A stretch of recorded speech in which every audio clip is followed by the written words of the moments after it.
now, in 1993, there was not a single traffic light in Malta. So now imagine that. And in 1993, things were quite different. I started working within the Office of Prime Minister as a consultant because I finished my master's in economy. And one of the reports we put out, and it was quite a sort of wow report, was that workforce here in Malta, in government, works 10% of their time. So they have a productivity rate of 10%. That in reality means that one is working and 9 have vanished. Now, this whole thing of Maltese are actually, we basically established how many Maltese are here. So Maltese, hands up. Okay. And probably a little bit more than usual, isn't it? It's a quite a rare bird here these days. And it is a rare and protected bird, I have to admit.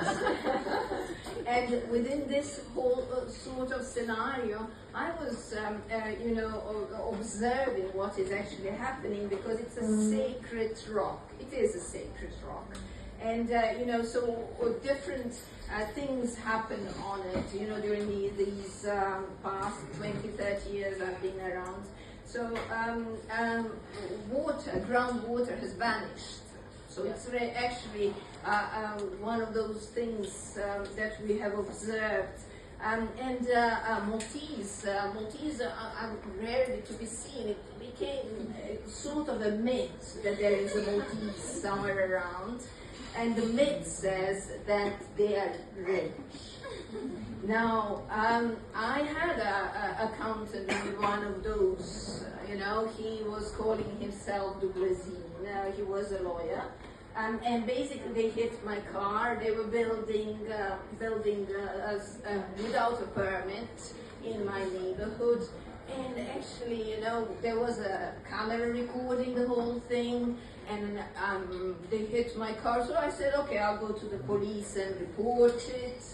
And they didn't have a permit. So you should think that basically, under the circumstances, I would win. But with this chant of the name, which was a very powerful name, La, everything disappeared. Now you are now in one of the Kiss hotels, so we're actually narrating the story, but there were no more police reports. My car stayed, a hit, but nobody actually acted upon it. So yes, this whole thing of various things vanishing under the powerful name. So, our public spaces vanish, our coastal area vanishes, and I think it's very difficult fight. We are gonna find out what is next gonna vanish. So we try within the various NGOs, save our soul, save our coast campaign to actually prevent this vanishing. But it is difficult because the names are, the chants are very powerful.